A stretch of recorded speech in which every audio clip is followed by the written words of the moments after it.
Have you ever stopped to wonder if we're actually eating better now than people did hundreds of years ago? Not fancier, not faster, not more Instagrammable, just better. We like to assume we're living in the peak of progress, but when it comes to what we eat, how it's made, where it comes from, and what it does to us, we might not be as far ahead as we think. In fact, there's a good chance that a humble medieval peasant, with no electricity, no processed snacks, and no fridge, was actually putting healthier meals on the table than most of us do today. Sounds strange, right? Let's take a slow step back and look closer. Before we begin, take a moment to like the video if you enjoy this kind of slow, thoughtful storytelling. Subscribe if you're curious about how the past might still have things to teach us, and share in the comments where you're watching from. It's always fascinating to see who's listening around the world. Now let's imagine a meal. Your meal. Maybe it came from a microwave or a brightly lit takeout counter. Maybe the packaging had 20 ingredients listed. Some of them you could pronounce, some of them you couldn't. The taste was probably good, sweet, salty, maybe just greasy enough to hit that exact spot. But how do you feel afterward? Do you feel full, or just full enough? Did it give you real energy, or just enough to scroll for a bit longer? That's modern food, designed for convenience, engineered for craving, often low on clarity. And medieval food was almost the opposite. A medieval peasant's pantry wasn't stocked with options. There were no granola bars or protein shakes or shelf-stable sauces. What they had, they grew, or knew someone who did. Their meals were made of what the earth gave them, in the season it gave it: barley, oats, rye, cabbage, garlic, leeks, onions, beans, lentils, root vegetables. These weren't trendy ingredients back then. They were just food, honest and humble. But also, remarkably, the same kinds of ingredients we now pay extra for at health food stores. Their bread, for instance, was thick and dark, not soft and sweet, made with whole grain flour, sometimes even with bits of bran and chaff still in it. But it was filling, dense, slow to digest. It gave energy that lasted, not a spike, followed by a crash. And it didn't come sliced in a plastic bag with "fortified" printed on it. It came from the oven. Maybe your neighbor's oven, maybe baked the same morning. Vegetables weren't flown in from thousands of miles away. They came from the garden. You ate what was ripe. You ate what grew well in your soil. In summer that meant greens, beans, berries, and herbs. In winter it meant cabbage, turnips, dried peas, and whatever you'd managed to store. Fermented foods weren't a trend. They were survival. Sauerkraut, pickles, cheese. These weren't side dishes. They were essentials, packed with natural probiotics, long before anyone knew the word microbiome. And the absence of sugar might be the most striking difference of all. Medieval peasants didn't have dessert every day. In fact, they barely had sugar. Honey was the only sweetener, and it was rare. If they were lucky, a festival might bring a tart made with fruit, or a bit of sweetbread baked for a holy day. No candy, no soda, no artificial syrups, no fun-sized temptations in every drawer, and yet their teeth were often in better shape than ours. A study from Cambridge examining medieval remains found fewer cavities, healthier gums, and overall better oral health, not despite the lack of toothpaste, but because of the absence of sugar. Meat? Yes, they had it, but not the way we do. It wasn't lunch, dinner, and leftovers. It was a treat, a chicken shared between a family, a bit of pork salted and hung to dry. Fish, especially if you lived near water. Eggs were a luxury, not cracked by the dozen into cakes or fried by the carton. They were seasonal, irregular, precious. Milk came from the cow in the yard, or your neighbor's. Cheese was made from what you had, not what you bought, and animals ate grass, not grain. Today, a supermarket shelf of yogurt options can leave us overwhelmed.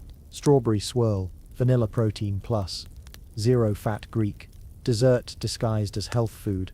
But none of them taste like the simple tang of milk left to curdle slightly in a cool cellar. That's how peasants made yogurt, without sugar, without stabilizers, without brand logos. Even their cooking methods mattered. They boiled, baked, or stewed. Frying was rare. It required too much oil.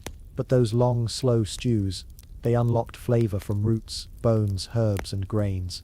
The kitchen hearth wasn't just for warmth. It was the heart of flavor. Meals weren't rushed. They took time to make and to eat. You didn't multitask with a wooden trencher in your lap and a scroll to doom read. You sat, you talked, you ate what you had, and then you were done. Contrast that with our food now, where eating is often a side activity. We eat while we work, while we drive, while we scroll.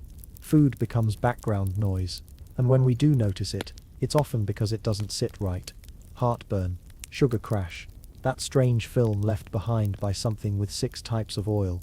Modern food, for all its abundance, comes with a price. Diabetes, heart disease, obesity, these are modern plagues, not medieval ones. And while yes, medieval people faced famine, parasites, and nutritional gaps, their bodies weren't constantly inflamed by preservatives, dyes, and refined sugars. They didn't eat empty calories, because calories were never empty. They were precious, they were earned, they were real. We've built a food system of staggering complexity, supply chains, shelf lives, chemical formulas, but in doing so, we may have traded clarity for control. A medieval peasant knew where their food came from. They could point to the field, the animal, the oven. We point to labels, and hope we understand them. And strangely, the more we learn about health, the more we try to recreate what peasants did naturally. We ferment again. We bake sourdough. We grow herbs. We try to avoid sugar. We search for organic. We want pasture-raised. We chase what they had without knowing it. There's a quiet wisdom in the simplicity of their meals. They didn't eat for trends. They ate for survival, and in doing so stumbled into a kind of wellness we now pay dearly to imitate. Their food wasn't curated, branded, or optimized. It was just food, real, seasonal, imperfect, and maybe better for it. And this is only the beginning, because next we're going to dig deeper, not just into what they ate, but what it meant, what food said about who you were, how class shaped your plate, why nobles had roasted swans while peasants had boiled oats, and why, sometimes, the humblest food was also the wisest. So don't go anywhere. Part 2 is coming up next. It's easy to think of food as just fuel, calories in, energy out. But in the medieval world, every bite told a story of class, of season, of survival. The food on your plate didn't just fill your stomach, it showed where you stood in the world. For peasants, meals were deeply tied to rhythm, the rhythm of the land, the weather, and the church. Most days were meatless, not by choice, but by necessity. And then there were fast days, not like our modern idea of skipping a meal to detox. These were official days, spread across the calendar, where the church told you what not to eat. No meat, sometimes no dairy, just fish, if you were lucky, or just bread and beans, if you weren't. But fasting wasn't always deprivation. It was a reset, a chance to eat lighter, simpler, slower, and sometimes those meals, lentil stews, garlic with bread, spiced porridge, ended up being surprisingly nourishing. Today when we talk about clean eating, we don't realize that medieval folk were doing it hundreds of years ago, guided by tradition instead of TikTok. Now, move up the ladder. Imagine you're not a peasant, but a member of the gentry, or even a noble. Your plate changes dramatically. Suddenly food is a performance. Roasted game birds with golden skin, pies filled with savory meats, carefully layered, fish served in sauces with names like green, cameline, or mustard, spices brought from far-off lands, cinnamon, cloves, black pepper, not for health, but for status. Because spices weren't just flavor, they were wealth in powdered form. Pepper could be measured in gold, nutmeg came from islands most people couldn't even name. To serve food seasoned with these was to show power. Nobles didn't eat better because their food was healthier. Often it wasn't. It was richer, more indulgent, more likely to be preserved in salt or buried under sauce. Sometimes their teeth fell out faster. Sometimes their stomachs suffered more. And yet even the finest feast followed the same rules of seasonality and labor. There were no strawberries in December, no fresh fish from the coast unless you lived near it. Everything rich or poor was tied to what nature could give and what people could prepare by hand. No factories, no flash freezing, no trucking across countries. But there's another layer to this story, one we often forget. The communal nature of food. In the medieval world, meals weren't eaten alone. You shared at the manor, the table was long, and the food came in courses. At the peasant's hearth, the family gathered around a single pot. There were no individual portions, no eating my food in front of a personal screen. Food was social, it was part of being human. And it went deeper still. Harvest festivals, feasting days, weddings, even funerals, all marked by food. Not catered, not ordered in but made together, served to everyone, eaten in common. And while modern potlucks try to recapture this, They often lack the necessity that once bound those meals together in a medieval village. When the bread came out of the oven, it was hot for everyone. When the pig was slaughtered, nothing was wasted. The tail, the feet, the blood, all had their place. Even the tools we used shaped how we ate. No forks, for most of the Middle Ages, just spoons, knives, fingers, trencher bread, soaked up stew, then became part of the meal itself. Plates weren't always ceramic, they were slabs of stale bread or shared wooden boards. The line between utensil and food was blurred, and cleanup was simple. You ate it, and what about drinks? Ale was everywhere, not the strong hoppy kind we sip now, but small ale, low in alcohol, high in calories, often safer than water, brewed at home, flavored with herbs. Wine was for the wealthier classes, but cider and mead made appearances too. Water was often drawn fresh, but always with care. There were no plastic bottles, no flavored seltzers, just what you brewed, what you boiled, or what you blessed. You might think of all this as primitive, but in another way, it was deeply rooted, deeply aware. Today, we drink things we can't explain. We eat food with chemicals we've never heard of. Our labels are full of mystery. Our nutrition advice changes weekly, but for centuries, people ate what they understood, and their bodies, for the most part, responded in kind. Even the act of preparing food carried meaning, chopping herbs, grinding grain, stirring pots over open flames. These weren't just chores, they were rituals, they took time, they grounded you. Compare that to the beep of a microwave or the swipe of a food delivery app. We've made food faster, but have we made it better? There's something humbling about realizing that, with all our progress, we've circled back to what our ancestors always knew. That food is best when it's simple. That local is not just trendy, it's logical. That flavor comes from freshness, not factories. That health doesn't live in pills or plans, but in patterns that respect the earth and our own rhythms. We often talk about ancestral diets in the abstract, paleo, primal, clean, but the real ancestral diet, it was medieval. It was barley, beans and bread. It was meals that changed with the wind. It was a plate that told you where you were, what time of year it was, and how lucky you were that day. And that's worth remembering the next time we unwrap something that came in 5 layers of packaging, shipped across 3 countries, with ingredients we need to Google. We'll continue this in the next part, because there's still more to uncover. Not just how medieval people ate, but how that food shaped their lives, their bodies, their stress, and even their sleep. So let's stay with that image. A medieval hearth, the pot bubbling slowly, a smell of leeks and garlic rising with the steam, a hunk of dark rye bread in one hand, thick and rough from stone-milled flour. A meal like this wasn't an exception, it was the rule. And while it might seem repetitive to us today, it was nourishing, consistent, and real. Think about what we've lost, not just in ingredients, but in trust. In the medieval world, food didn't need branding. You didn't need a label that said organic or pasture-raised.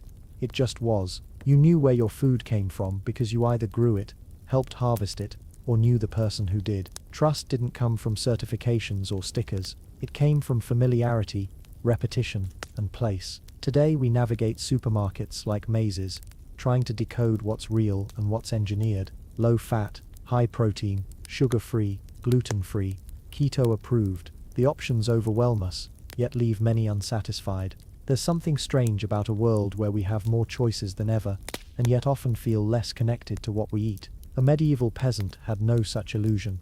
They didn't need a nutritionist to tell them what was good. They didn't count macros or track calories.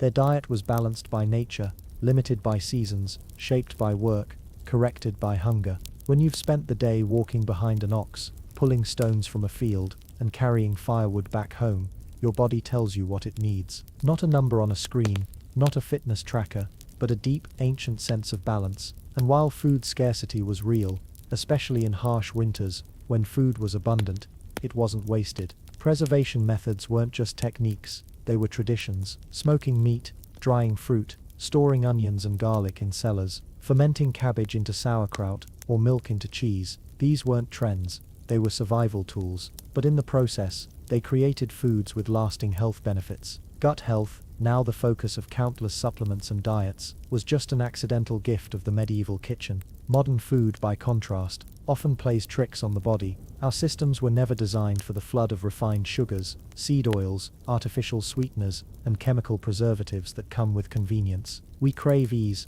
but ease has a cost. Rates of diabetes, heart disease, digestive disorders. These are not just modern problems, they are symptoms of disconnection. Disconnection from food's origin, from our own hunger signals, from what it means to feel full in a way that satisfies more than just appetite. And then there's the emotional relationship to food. For many today, meals come with guilt. Too much, too little, too late, too processed. There's always a rule being broken. But in medieval life, food was never moralized in the same way. A good meal was a blessing.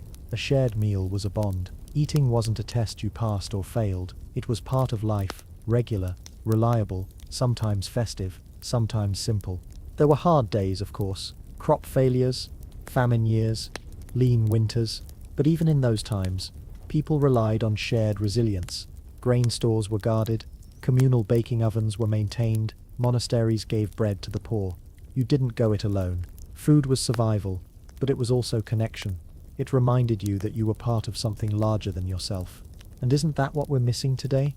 We eat alone, scrolling through phones, distracted by news or noise. Meals become background events, something to do while doing something else. In the medieval world, food demanded your presence. You stirred the pot so it wouldn't burn. You waited for bread to rise. You smelled it as it baked. You noticed the texture, the color, the warmth. You were there. Maybe that's why the modern kitchen feels so rushed.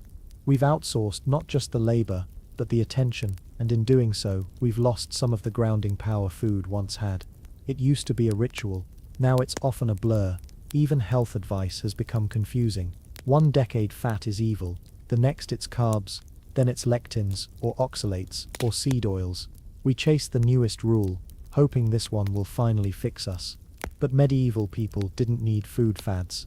They had food rhythms. The land set the tone, the church set the calendar, and their bodies, through fatigue, through weather, through work, set the portion size. There is no perfect diet. Not then, not now, but perhaps there's something to be said for food that came from your village, that followed the seasons, that didn't require a factory or a flight. Food you could name, food your grandmother might have known, or her grandmother. Food you could trace with your hands instead of your phone. We'll go even deeper in the next part, into the rituals, the tools, and the unseen wisdom of medieval kitchens. Because when you really look at how they cooked, what they chose, and why, it might just change how you look at your next meal. So now, let's return to that kitchen. Not a modern space with polished granite counters and humming refrigerators, but something altogether different. Imagine stepping into a small, timber-framed room with walls that lean just slightly from the centuries. The ceiling is low, darkened by smoke, and the only light filters through a narrow window and the flickering hearth. There's a quiet rhythm here. A woman leans near the fire, checking the coals, not rushing, not multitasking, just tending. A clay bowl rests beside her, filled with dried beans soaking for stew. A child walks in with a bundle of herbs gathered from the hedgerow, wild marjoram, maybe, or a few stalks of sorrel. He's barefoot, muddy, and proud of his foraging. Nearby, a round of bread slowly rises under a cloth, leavened not by factory-made yeast, but by a sourdough starter, passed from neighbor to neighbor, generation to generation. It smells earthy, rich, alive. This isn't food made to meet quotas or fill shelves. It's food made to nourish the living. Cooking in the medieval world wasn't an obligation to rush through between errands and deadlines. It was the slow, central beat of the household, something that gave shape to the day, something that involved everyone. It wasn't uncommon for entire neighborhoods to share ovens, pooling firewood and flour, baking side by side. Imagine knowing your neighbors not just through casual greetings, but through shared labor, laughter, and the warmth of rising bread. The tools were few and worn smooth, a knife passed down from a grandfather, a wooden spoon darkened by time, a cast iron pot blackened from years of stews and pottage. No gadgets, no waste, just enough. Even leftovers had a kind of reverence. Every crust of bread was repurposed. Nothing was ever truly discarded, because every part of every meal was the result of labor, season, and effort. Broths were born from bones, stale bread became hearty puddings, cheese rinds added depth to winter stews. Preservation wasn't about expiration dates, it was about wisdom. Salt, smoke, fermentation, drying, every method a kind of alchemy. Today we toss away food for being slightly bruised or past a printed date. We throw out full plates, scrape untouched dinners into the trash, and fill landfills with the very things we once would have cherished. And in doing so, we don't just waste food, we waste memory. Because food was once a story, a ritual, a bond, something you worked for, something you waited for. And flavor, real flavor, isn't manufactured. It's not a calculated blend of sweeteners and enhancers. It's not the lab-tested bliss point, designed to make us crave more. Medieval flavor came from time, onions browned slowly in lard, garlic braided and hung to dry, fish preserved in salt and soaked overnight, herbs ground with mortar and muscle. There was no menu, no substitutions, just what the land and the season gave you. Every village had its own taste. Inland folk with turnips and beans, coastal folk with mussels and seaweed, forest dwellers with mushrooms and wild game. Your region shaped your diet shaped your health, and your food shaped your memory. Because food back then wasn't anonymous. You didn't open a plastic wrapper and forget who made it. You remembered your mother's soup because you helped dig the carrots. You remembered the taste of celebration because it came rarely, and when it did, it mattered. Modern convenience has brought variety. Yes, it's brought abundance. Yes, but it's also brought forgetfulness. When everything tastes the same, nothing means anything. We've flattened flavor, we've erased ritual, and in losing that, we've lost more than we realize. We've lost a sense of place, a sense of continuity, a sense of knowing, not just what we eat, but why we eat it, and who we share it with. Medieval food, for all its limitations and hardships, offered something rare today: rootedness. The kind that sinks deep, season after season, into the same soil, the same recipes, the same fire. They didn't have calorie counters, they didn't debate macronutrients or superfoods, but they had instinct, intimacy, simplicity, and for most of them, it was enough. So maybe they weren't behind us, maybe they were just closer to the earth, to each other, to the truth of what food should be, and maybe that's something worth remembering. If you've enjoyed this journey into the past, into clay bowls, smoky kitchens, and real bread, then don't forget to subscribe to the channel. I've got more stories like this waiting just beyond the firelight. Like this video, if it made you think. Share it with someone who might enjoy walking these quiet roads back through history, and stay tuned, because in the next part, we'll sit down at the medieval table itself. You'll hear what they ate on ordinary days, on feast days, and in times of hardship. What a full day of eating really looked like, when everything came from the ground beneath your feet and the hands beside you. Until then, stay curious.